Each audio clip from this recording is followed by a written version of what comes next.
I'm Larry Ridley, and this is the NFL on EA Sports. It's a fresh start throughout the league here in Week 1 as these two teams have high hopes for the season ahead. It's the Vikings going up against the Jets. With that, let's call in our commentators, Brandon Godden and Charles Davis, with this opening week matchup. All right, Larry, EA Sports coverage of the NFL finds us at MetLife Stadium in East Rutherford, New Jersey. Today, it's the opener of a new NFL season between the Minnesota Vikings and the New York Jets. Hi again, everyone. With Charles Davis, I'm Brandon Gaudin. And Charles, you look at this Jets ball club, an early season tilt. And when it's an early season tilt, should be ready to roll. Well, let's face it, the aches and pains haven't really set in yet. And both teams eyeing a really good start to get things going. Meanwhile, for our visitors, the Vikings. And I don't think from what we saw down on the field before the game, there's any doubt they're ready to roll. They passed the eye test, don't they? This team looks fired up and ready to play.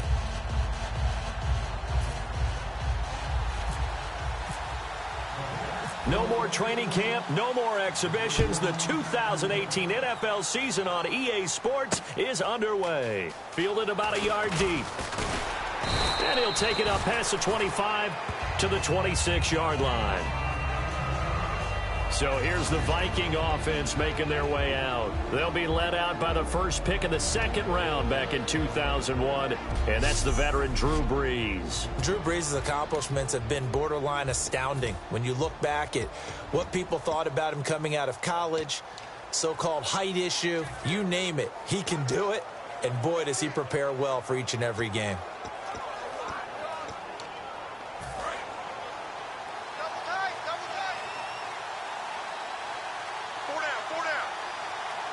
Yeldon, the lone running back. Brees now on first down. And caught by Cameron right side. A gain of 6 there on first. Hey,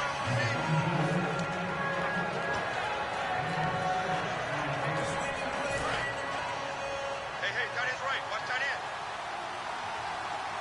Hey, we got On the ground, this is TJ Yeldon. And the big boys up front, they're going to stop him right at the line. Couple of Jets there in on the stop. And if this offense is going to flow today, certainly the running back will be a key piece. Without a doubt, because they asked their runner to not just do that, but to block, to catch, to help set a tone for their offense. And they'll look to avoid an early 3 and out here on 3rd and 4.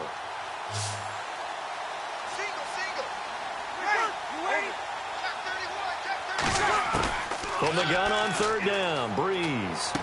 Quick hitter here, it's complete. He gets 7 out of it, and he also gets a first. And they're on 3rd and short. They just tried to spread the field. It worked. And I think that the spreading of the field, the extra receivers, has really become the next in the evolutionary chain in the NFL.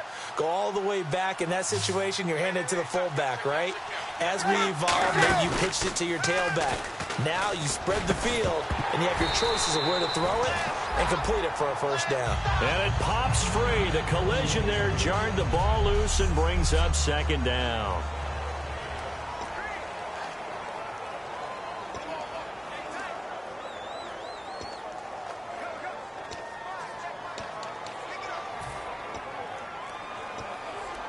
So the incomplete pass brings up 2nd down.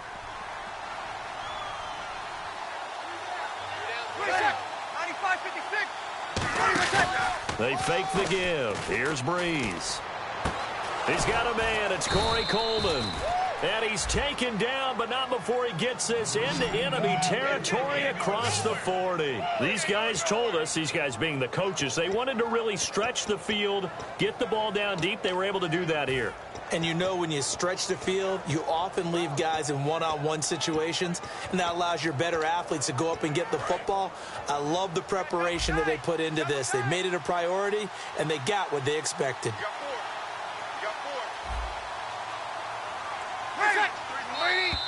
Now some movement before the snap. And we'll hear from our referee for the first time this afternoon. Offense.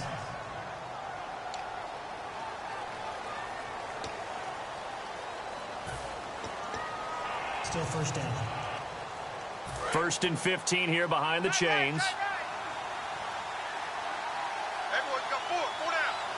Ready, waiting, check, 53. After the penalty, it's Yeldon. And he's going to fight his way forward here for a modest gain. Give him 7 on the play, and it'll make it a second down.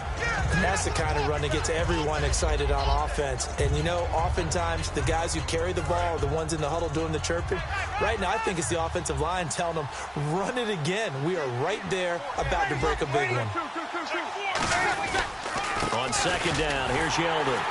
And that play went nowhere. Losing yardage. It'll be back at the 36. And they'll lose a yard that time, and that's going to lead to a third down. To me, that's a superior play by the backer because he was allowed to, I think, run free on it and make that play. His defensive linemen, they covered things down for him because offensive guys, the linemen, what they're trying to do, as you know, is block the guy at the point of attack and then climb to the next level and get the linebacker. And you're not allowed to climb. You got a free hitter, and that's what we saw there. And a really nice play resulted for them. And the pocket's been protected pretty good here so far on the opening drive. We always talk about confidence in runners and catchers and quarterbacks. How about the protection detail? They're not allowing anyone near the guy throwing the football. And now a first down following that long gain. On the counter, it's Yeldon.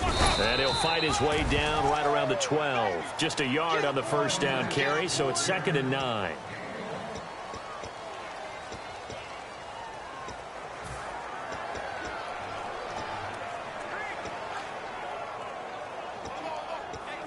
Second down, 9 yards to go. Right. He's tied right here. He's tied on the right. Hey, go down. On second down, here's Breeze. This will be caught at about the 5. And he'll be brought down here at the 3-yard line. And how about this first drive? They're being aggressive, slinging it around. Really confident, too, because they're not trying to fool them with running plays, throwing it, and they're being very successful right now. And this seemingly endless drive continues. Four down. And the offense in a great spot. It's first and goal from the 3. Shreds the tackle. And he will fight his way into the end zone for a touchdown. T.J. Yeldon, a 3-yard touchdown run. And the Vikings take the ball down the field and score on their opening drive. That's just a solid, methodical drive to start this game. And how about how it culminated? Doing exactly what they wanted to do, getting the ball downfield, and then running it into the end zone. I'm just telling you, partner, when you run it in rather than throw it in, that hurts a defense psychologically a heck of a lot more. Now the return. Here comes Randall Cobb. And he'll take this up past the 20 and down at the 22-yard line.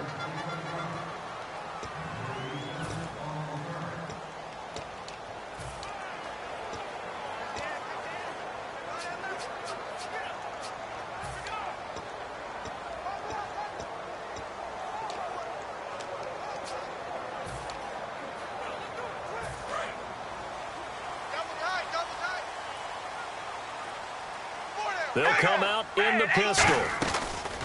On first down, Carr. He finds Randall Cobb with a completion.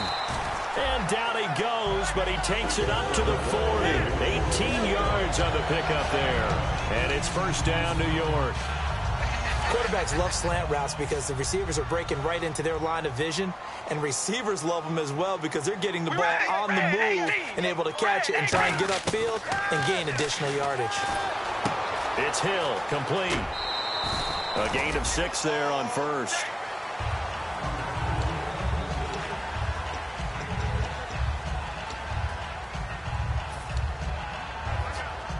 So they complete the pass, and now they face a second down.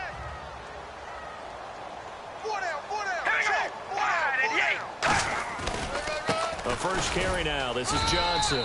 And he'll fight his way forward to about the 48-yard line. Only a yard on the pickup there, and it'll bring up a third down.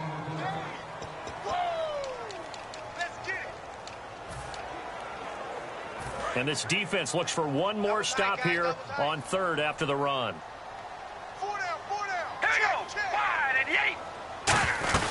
They'll run it now out of the gun. And he maybe makes it back to the line of scrimmage. That's it. Only a yard on the pickup there, and it's going to leave them with a 4th down. But forget knowing where the first down line was. This defense created their own line of scrimmage. They won every battle up front, and a lot of times that is one-on-one. And if you win your one-on-ones enough times, your defense is going to be pretty good. They had more people to the football and snuffed out the play. And how about the call here? They need 2 yards in their own territory on 4th down, and they're going to go for it. Here we go on 4th down with Carr. The ball popped in the air and intercepted. A great read, and it's picked off. And they have... Well, there definitely was some juice on that pass. And while tight ends don't always have the same reputation for hands as wide receivers do, in this case, that ball was expected to be caught. And out now come the Vikings. And they were able to punch it in the end zone last time. They'll be looking to do that again here for the defense.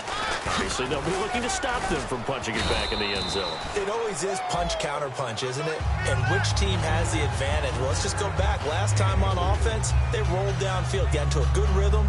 You can see a little more bounce in and out of the huddle. You can see the sideline really get into the game. So defensively, you're thinking to yourself, how do we take that away from them? How do we get the advantage back?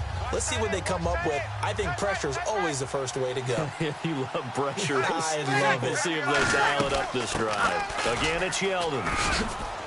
And he'll be taken down, but not before he gets into enemy territory. It's a gain of 11 yards that time, and it produces a new set of downs. So this game's not very far along. He's already found the end zone once, and now he started this drive with another big gain, another first down run. I've got to wonder if I'm the defensive coordinator, what do I do in this situation? It's only the first quarter, but do I go ahead and sell out and try and slow him down and make him beat me another way? Because the risk is if I don't, he ends up having a monster game. 2 yards on the pickup there. It'll be 2nd and 8.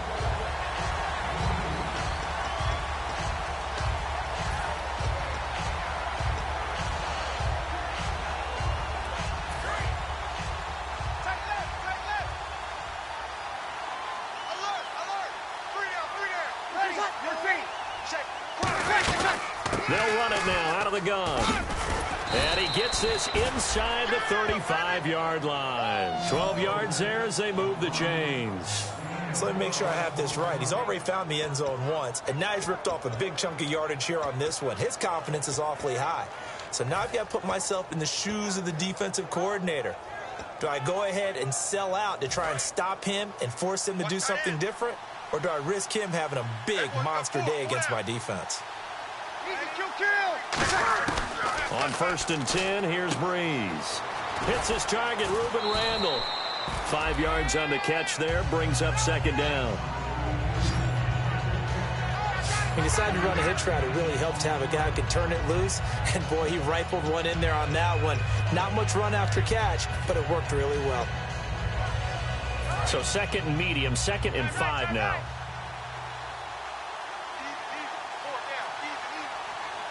Yeldon, the lone running back. And he'll get it up the middle. And he'll get this one down to about the 27. It'll be a pickup of a couple, and it leaves him with a 3rd and 3.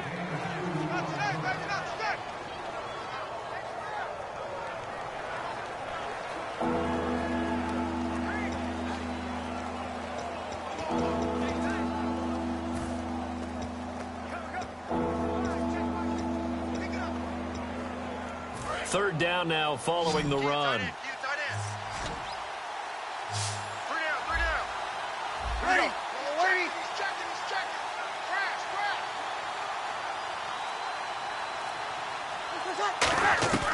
Breeze going to try and throw on 3rd down.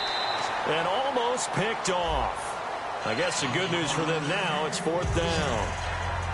I know ultimately that feels like a good defensive play, but I know it's really not. They had a chance to keep points off the board. Now they have a chance to kick a field goal by missing that shot. Yeah, especially at this spot in the field. He's got to be upset he couldn't come up with that INT. And the 10-year vet knocks it through the goalpost, and that will make it 10-0 here in the first. So it goes down as an 8-play drive, and they cap it with the field goal. Yeah, they were able to pick up a few first downs along the way, but they couldn't keep the momentum going all the way into the end zone. This fielded a few yards into the end zone. And a good return. He's across the 35-yard line, right around the 36.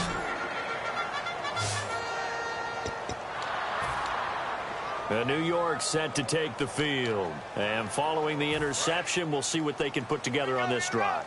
I can hear my old college coach right now.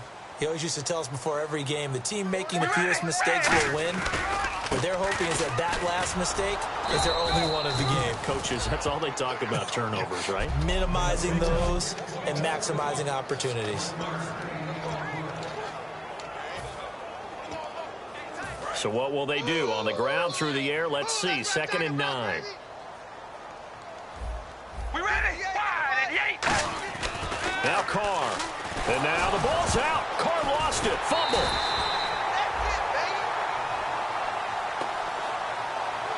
So it goes as a fumble, but the key thing, not a fumble loss. Yeah, that stat's big, isn't it? I mean, I remember watching teams play. The ball might be on the ground a number of times during the game, but if the other team doesn't get it, that's a huge difference in the ball game. And in this case, they were able to retain possession. Here we go. Red 18. Red. Throwing his Carr on 3rd down. Nowhere to go here. He lost the football. And they will take over at the 26-yard line.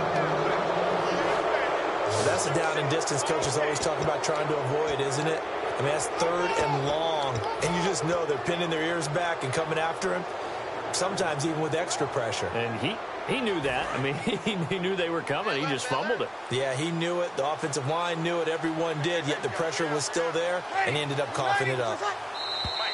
Now we've got movement up front, and I think this is going to be on Minnesota. Hold this. False start. Offense.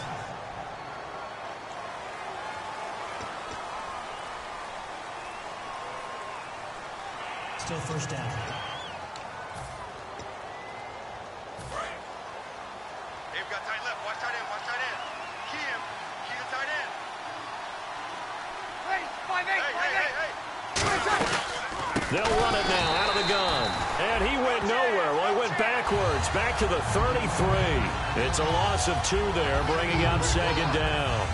And the defensive line controls the offensive front the way we just saw there. It doesn't allow any of the offensive linemen to leak downfield and get to the linebackers and block them on the 2nd level. You end up with the type of play we just saw. Linebackers didn't have to fight anyone off, didn't have to knock anyone to the side, didn't have to elude anyone trying to block them. They just saw the play, ran to the ball, and finished things off. Breeze to throw on 2nd down. Over the middle, the catch by Coleman. The reception good for 7. It's 3rd down. Nice play, baby. Nice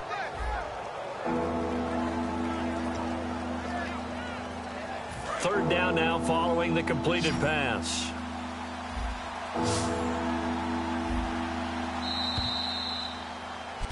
Back now with Charles Davis. I'm Brandon Gaudin. 2nd quarter begins with the Vikings holding the football. They've got it 3rd and 10 here to start things out.